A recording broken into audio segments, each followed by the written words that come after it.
Toda la teoría estática del monopolio se basa en la conceptualización estática de la economía, en la conceptualización funcional de nuestra ciencia.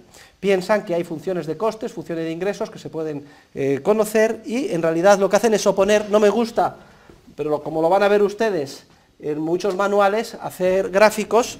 Ellos dicen que en competencia perfecta, cuando todos los oferentes venden el mismo producto al mismo precio, lo que hay es una línea horizontal, que sería no curva, sino una recta, que indica que el ingreso marginal de todo lo que venden es el precio que obtienen por la unidad. Como son oferentes uno entre muchos, no tienen ninguna capacidad de influir en el mercado y todos son capaces de vender sus unidades al mismo precio y por tanto el ingreso marginal que obtienen es ese precio único. Imagínense ustedes un mercado perfectamente, entre comillas, competitivo, constituido por 1 millón de agricultores que venden el mismo producto, trigo, a un precio, con las mismas características, etcétera, y al mismo precio. Pues tienen esta curva de ingresos marginales. ¿Y hasta qué volumen producen? Ya vimos que el principio general es que se produce hasta aquel volumen en el cual ingresos marginales y costes marginales coinciden, o sea que hasta esta cantidad. Entonces este es, diga, el esquema gráfico que a los economistas matemáticos estáticos pues que se quedan boquiabiertos. Dicen, este es el ideal.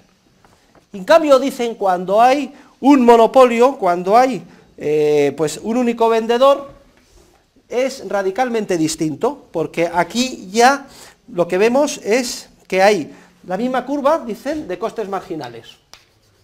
Pero, como hay un único vendedor, tiene una curva de demanda en la que él puede, porque es el único oferente, ofertar más, ofertar menos y obtener un precio mayor, obtener un precio menor. Si pide un precio bajo, habrá mucha demanda. Si pide un precio alto, el monopolista del bien en cuestión, imagínense que solo hay un productor en el mundo de trigo, puede poner un precio alto y entonces se le demandará menos trigo. De la curva de demanda no me voy a entretener en ello. Se puede deducir cuál es la curva de ingresos marginales, que siempre tienen esta forma, más o menos. No me voy a entretener. Entonces, como se produce hasta qué nivel en el que ingresos marginales y costes marginales coinciden, pues este sería el volumen al que se produce. ¿De acuerdo? Pero, ojo, el precio que se obtendría sería este precio que hay aquí. Y entonces ellos dicen, está el monopolista obteniendo un precio superior al ingreso marginal. Y dicen que este área que hay aquí es el área que de alguna forma recoge gráficamente lo que explota el monopolista a los ciudadanos haciendo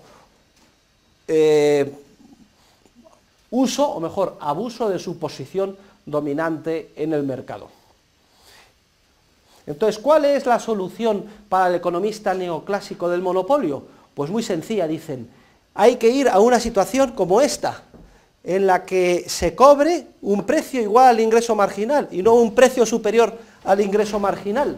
Y la única solución es acabar con el monopolio, que la ley multe a ese señor, forzar la división de su empresa en múltiples empresas, y entonces ya estaremos en este modelo estático de la fotografía en el que hay muchos empresarios vendiendo todos al mismo precio.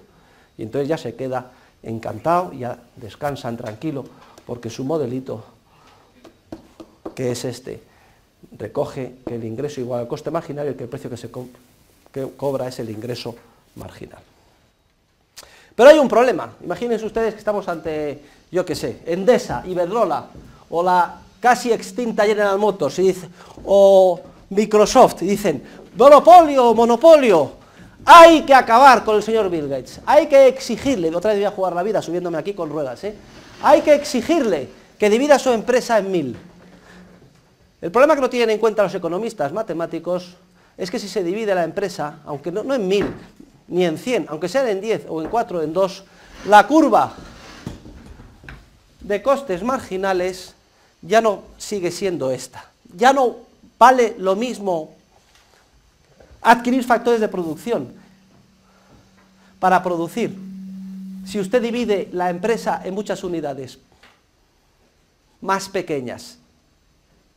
La curva de costes marginales crece como la espuma. Los costes crecen muchísimo si, y la intuición es muy clara, todas las economías de escala que se consiguen con una empresa bien dimensionada, que ha tenido éxito relativamente grande, etcétera, se pierden al dividirla en muchas empresas más pequeñas, que se sacrifica en aras de conseguir ese modelo de competencia perfecta y que tienen que duplicar de manera ineficiente muchos costes que se podrían ahorrar en una única empresa. Entonces, si dividimos la Iberdrola en 40 empresas o Microsoft, etcétera, entonces la curva de costes marginales deja de ser esta, empieza a subir para arriba, o incluso más, curva de costes marginales aquí. Pero el economista matemático no le importa, porque aunque esté allá arriba, si ya hay muchas empresas vendiendo todos al mismo precio y la curva de ingresos marginales pasa a ser una recta, pues pondríamos igual que aquí, pondríamos aquí, ingreso marginal o ingreso marginal 2, entonces ya no se explotaría al consumidor porque se estaría cobrando exactamente el precio igual al ingreso marginal donde corta la curva de costes marginales, ya no se le explotaría al consumidor esto. Y duermen tranquilos. Pero yo les pregunto a ustedes, ¿tiene que estar contento el consumidor? ¿Qué va a preferir? ¿Qué preferiría el consumidor?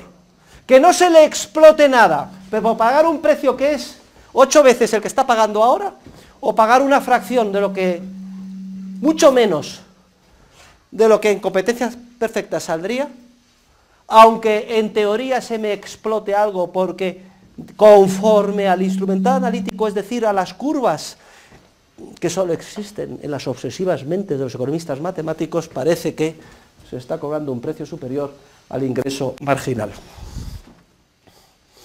El argumento, y ya con eso termino mis comentarios sobre la economía neoclásica, es que cuando hay un competidor, si la curva de demanda es inelástica, significa esto que le interesa subir el precio, aunque eso sea a costa de vender menos.